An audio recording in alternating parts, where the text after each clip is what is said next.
Friends, क्या आप भी 90 डेज में अपनी इंग्लिश को मास्टर करना चाहते हो?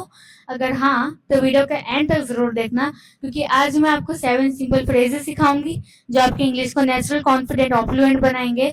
और ऐसी और टिप्स के लिए मुझे फॉलो करना मत भूलना, क्योंकि आज ही इसकी वीडियो का हमारा डे 1 है।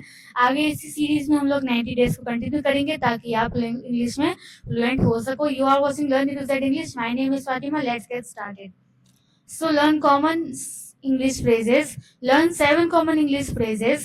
ठीक है, speak naturally and confidently. 7 simple English phrases सीखो और नेचुरली प्लस कॉन्फिडेंटली बात करो। जब तुम इन डेली फ्रेजेस को यूज करोगे तुम्हारी इंग्लिश ज्यादा फ्लुएंट और कंफर्टेबल लगेगी। सो भाई देख लेते हैं कौन से वो phrases. Phrase number 1 is nice to meet you. So this is an essential phrase is used as a polite greeting when you encounter someone for the first time. It establishes a friendly and respectful tone. मतलब कि ये एक basic और polite greeting है जो तब use होती है जब हम किसी से पहली बार मिलते हो। ठीक है, इससे एक फ्रेंडली और रिस्पेक्टफुल वाइब क्रिएट होती है। एग्जाम्पल क्या है इसका? हाय, आई एम सारा, नाइस टू मीट यू सारा। ठीक है, तो ठीक है, यहाँ पे आप एग्जाम्पल को समझ ही गए होंगे। ये होता है first phrase. Second phrase is how is it going, मतलब कि कैसा चल रहा है, क्या हाल चाल है। Casual greeting and relax and common alternative to how are you, it perfect for informal settings with friends or acquaintances। मतलब कि ये कैजुअल ग्रीटिंग है similar to how are you. ठीक है, ये लेकिन ये ज्यादा इनफॉर्मल और फ्रेंडली सेटिंग के लिए परफेक्ट है, जैसे दोस्तों या रिश्तेदारों के साथ जब आप बात करते हो या अपने कजिन के साथ बात करते हो तब आप इसका यूज करते हो।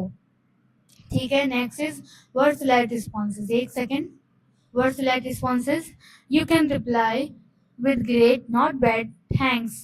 ठीक है, और इवन इट्स गोइंग वेल। आप इसका जवाब कैसे दोगे कि अच्छा चल रहा है सब कुछ, thank you so much, great. इन सब तरीके से आप इसका रिस्पॉन्स करते हो। ठीक है, this phrases helps maintain a light and easy flow in everyday conversation. और ये जो फ्रेजेस है हाउ इज इट गोइंग की हमारी डेली कन्वर्सेशन में एक अच्छा और लाइट फ्लो मेंटेन करता है।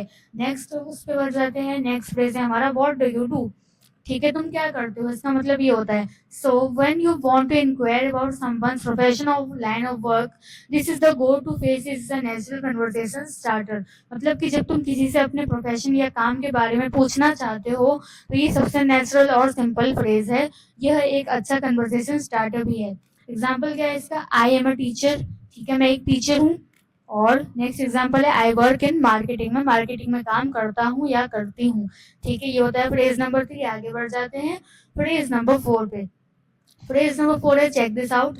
This enthusiastic phrase is used to grab someone's attention towards something new, interesting or surprising। मतलब कि ये एक एनर्जेटिक फ्रेज है जो तुम्हें यूज करते हो जब तुम्हें किसी का अटेंशन अट्रैक्ट करना हो, किसी चीज की ओर कुछ नया बताना हो या इंटरेस्टिंग या सरप्राइजिंग बताना हो। ठीक है, तो हम इसका यूज करते हैं। एग्जाम्पल क्या है इसका? Check this out, look at this amazing view from the mountain top.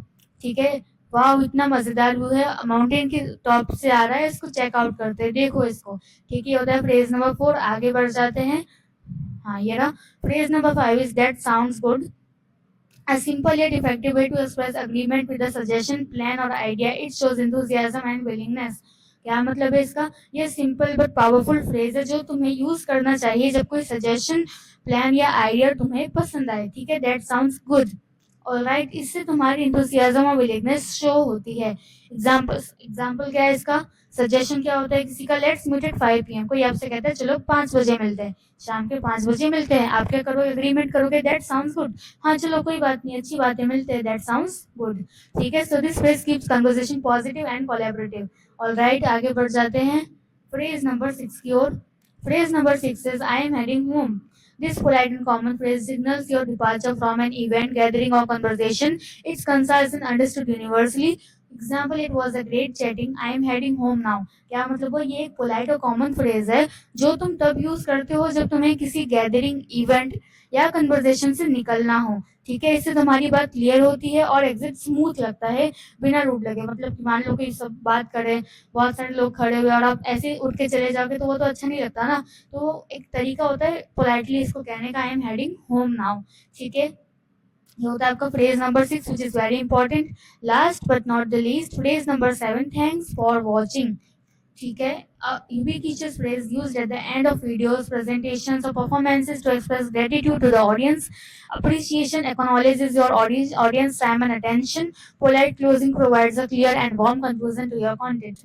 मतलब कि एक कॉमन और पोलाइट फ्रेज है जो वीडियो प्रेजेंटेशन या परफॉर्मेंसेस के एंड में यूज होता है. मैं भी वीडियोस के एंड में इसको यूज करती हूँ. इसका पर्पस है अपनी ऑडियंस को उनका टाइम और अटेंशन के लिए ग्रेटिट्यूड दिखाना. यानी आपने हमारी वीडियो देखी, उसको आपने अपना समय दिया, उसके लिए आपको हम धन्यवाद देते हैं. ठीक है, थैंक्स फॉर वॉचिंग, इसलिए हम बेसिकली यूज करते हैं. अब भाई आपने वो 7 फ्रेजेस सीख लिए, कॉन्ग्रेचुलेशन. अब ये 7 फ्रेजेस क्यों सीखे? So, focusing on phrases is a powerful strategy for language acquisition that yields significant benefits.